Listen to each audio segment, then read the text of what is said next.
So we are a few weeks out from Pentecost, and I have been talking on Sundays about some of the gifts that seem to have come with the day of Pentecost. You remember what this day is about, that the followers of Jesus, who had by now dwindled down to only about 120 or so, were gathered together in a room, and they were praying when something happened. They had to describe it in ways that are hard to understand.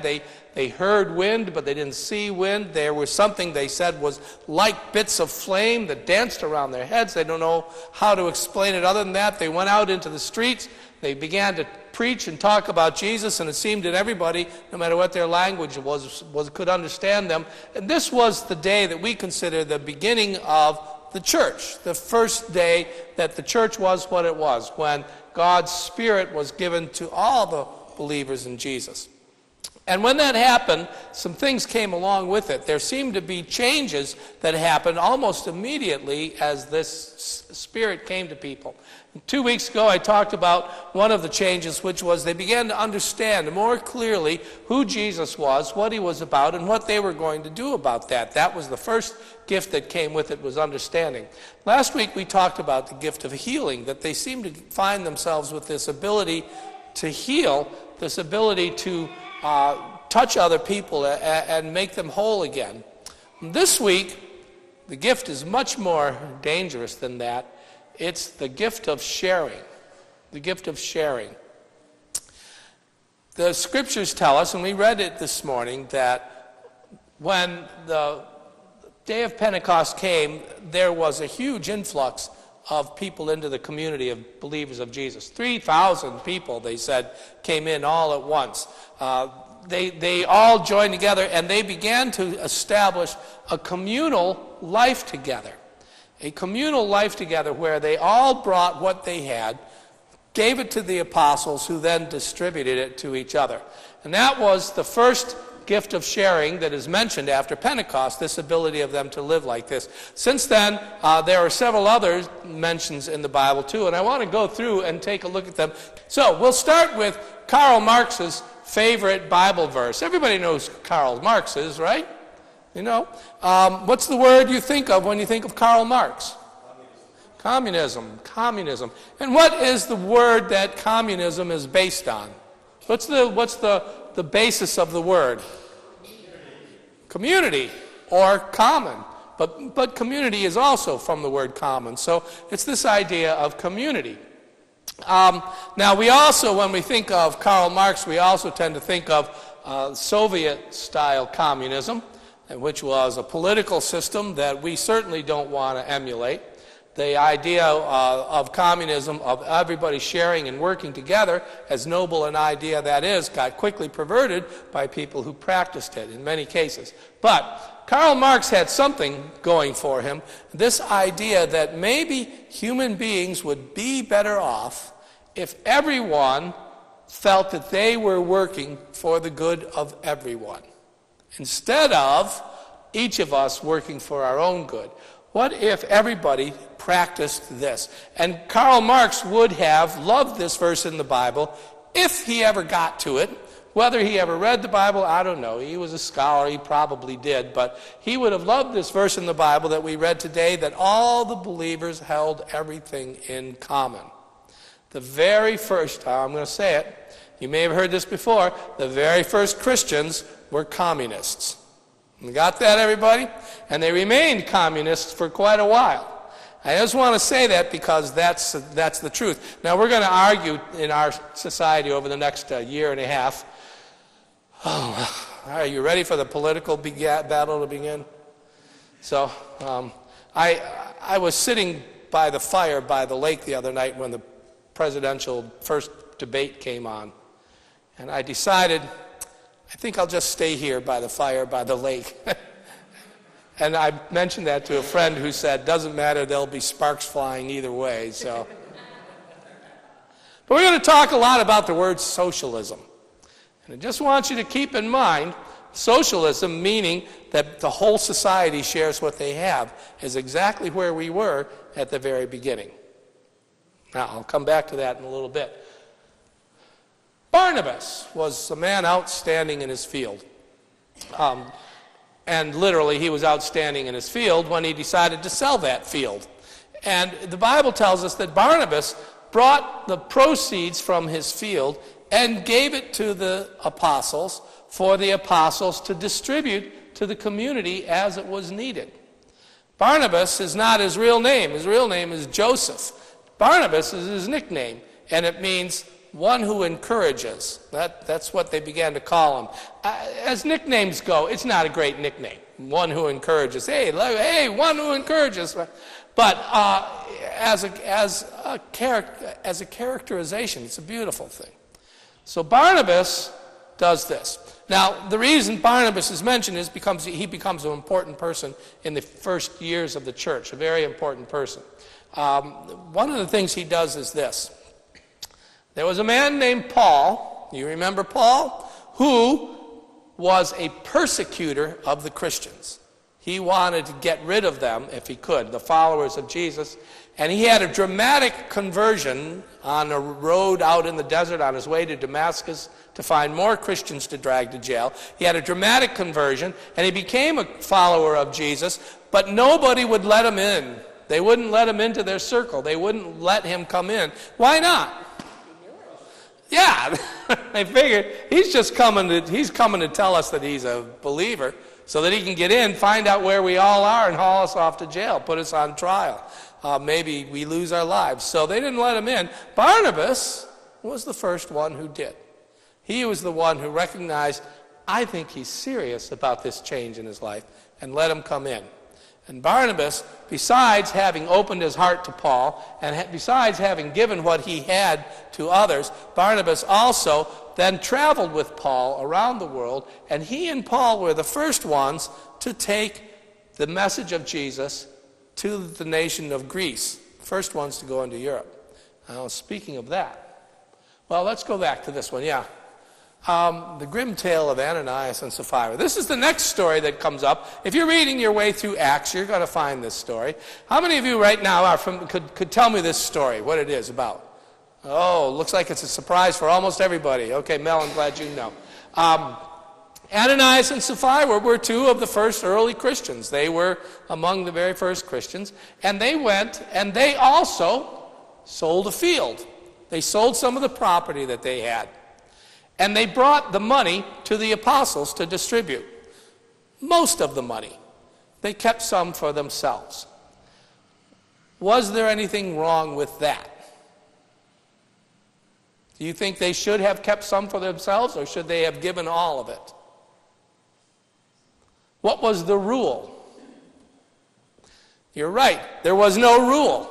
They were completely entitled to either not sell the field at all, or sell it and bring some of the proceeds, or sell it and give all of the proceeds. There was no requirement that they had to do it one way or the other. But what they did was this. They kept some for themselves, and then when they took it to the apostles, and Peter said to Ananias, "Is this everything?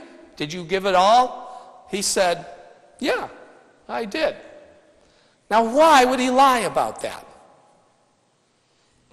What was the reason he would have said, "Yeah, this is everything"? Hedging this. Yeah, that's what Peter wanted him to say. So have you ever said something that was not true because you thought that's what the other person wanted to hear? Maybe it was that. Maybe they wanted people to think they were more devout than they were. So they gave a portion of it and said that was all of it. At any rate, when Peter says, "Is that all?" and Ananias said, "Yes, that's every bit of it," boom, he drops dead. Just right there, bang, he falls dead. And then when his wife comes in, and Peter says to Sapphira, "Did you bring everything?" She said, "Yeah, we brought everything." Boom, down she goes. I don't know what you think of that story, but I'll tell you what, it freaked out everybody in the community. Can you imagine if the offering came forward and I took a look at the envelopes in there and I said, "Rose, is this all you have?" And she says, "Yes." I might believe her. But can you imagine if somebody dropped dead because of that? Particularly this. Remember, these are people who have a long history of stories of people who come into the presence of God and are not prepared to do so. they're not pure. Their hearts aren't pure. And when they come close to where God is, boom, down they go. This is one of the stories that you read in the Bible frequently, and one of their understandings of you don't mess around with what is holy. So, in this case, what's holy? It's that sharing community. It's the community and the sharing that we were doing that was holy. In pretending to share when he did not, Ananias created a situation in which he became unholy in the presence of the holy. And down he went. And I think sometimes we don't take seriously enough that we're doing something holy and important here. And we have to remember that that is.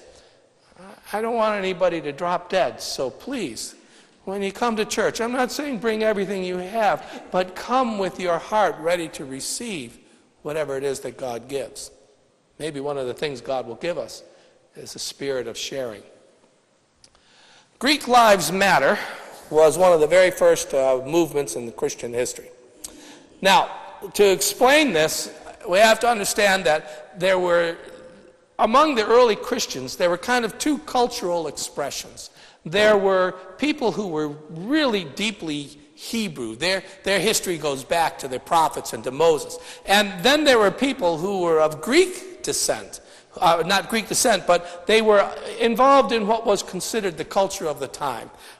It is sort of the difference between Reformed Jews and Hasidic Jews. You understand that? That there are people who are much more involved in their own culture. So in the early Christian church, there were people who were very outside of the prevailing culture, and there were people who were inside the prevailing culture. And which ones were the most holy? Is it the ones who held on to all of the traditions of the past, or is it the one who kind of melted it in with the new stuff? Yeah, it does, doesn't it? What was happening was an ancient prejudice was taking place. There were people in that church who were prejudiced against the Greeks, and it was the Greekish Hebrew people who were the minority. Most of the early Christians were the deeply religious, deeply Hebrew part, but there were these others who had accommodated to the culture, and they were all together in this church, together. And when the food was being distributed, when the wealth was being distributed among them, that old prejudice came up, that somehow those people don't quite deserve what they're getting. And as things were being distributed, and nobody was doing it out loud or nobody was saying anything about it, it was just happening that somehow people of the Greek culture were not getting a fair share. Can you imagine such a thing happening? People of a different culture not getting their fair share. And when this came to the apostles, the last thing they wanted to do was wade into a conflict that had been going on for centuries. So they came up with a solution. They said, we will appoint 7 people whose job is to make sure everything is fairly distributed. And then came their brilliant moment. They picked 7. We have the names in the Bible, and all 7 of them were Greek. So they took the minority group and gave the minority group charge of the whole thing. And that solves the problem right then and there. They didn't have to have a Greek Lives Matter protest, because eventually the apostles and the others recognized that it must be true. And this is because this spirit of giving, this spirit of sharing was moving among them. And once they realized they weren't in it, it touched off a change. But most of us have left this behind. Do Christian churches now serve this way? We do not, do we? Does anybody know where it does happen? There are a few places in Christian culture where there is still communal living. Shaker Village. That's Shakers dancing there. I assume as they dance they shake. I can't tell from the picture. There's a Shaker Village right near us, right? And what are there? 2 two Shakers living. But that was a community that practiced that. You didn't own your own property. It was brought in and shared, and everything was held together, and the community became self-sufficient. The only other place I know of where this continues is in monastic communities, where there are people gathered together as either as nuns or as monks who share everything. They work together. But most of us have not done that. In fact, most churches can find people all over the economic spectrum, can't they? Can't most churches find people who have plenty and people who have too little? We have adopted the American culture system of unequal distribution. We have accepted that as part of our way. And I'm not sure that's what we should be doing. But I'm not sure I want to do anything different. I am not a saint, my friends. I would like to share what I have, honestly, up to a point. But I don't want to give it all away. I wish I could, I wish I did, but I don't. And probably you understand where I am at with this, that I don't want to give away everything I have. And that may be, is that what God is calling us to do? Is God calling us to share like that communally? I don't know. Sometimes I think so, and sometimes I feel ashamed because I haven't done it. I've tried to be generous in sharing with my life, but I am aware that there are people around me all the time who are far more generous than I am. And it may be that I am resisting this call of the Holy Spirit to be fully giving, fully sharing like that. I don't know what to do about it. Do you? I know this for certain. God cannot be pleased with a world in which 1% of the people hold 50% of the wealth. I mean, that's not even close to sharing, is it? But that's the way we've set it up, and we'll fight for that. And we're going to fight for it over the next year and a half as to how much sharing we should do as a people. We are called by the Holy Spirit to share. How much? Well, I don't know the answer to that. I suspect more than I'm willing to do, and maybe more than you're willing to do too. But maybe the Holy Spirit will change us all and make us all open up and give what we have. Amen.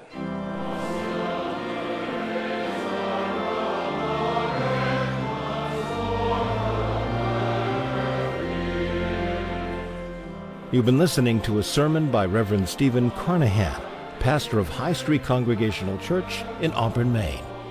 If you feel inspired by what you hear, you're invited to join us in person for worship services every Sunday morning, starting at 10 o'clock. Of course, you can always listen to Steve's sermons on the web. New sermons are posted every Monday by midday. Please explore this website for more information about our church, or visit our Facebook page at High Street Congregational Church, UCC, where you'll find the video version of Steve's sermons as well. We hope that God's presence will be known to you every hour of every day. May God's blessings rest upon you now and always. See you next week.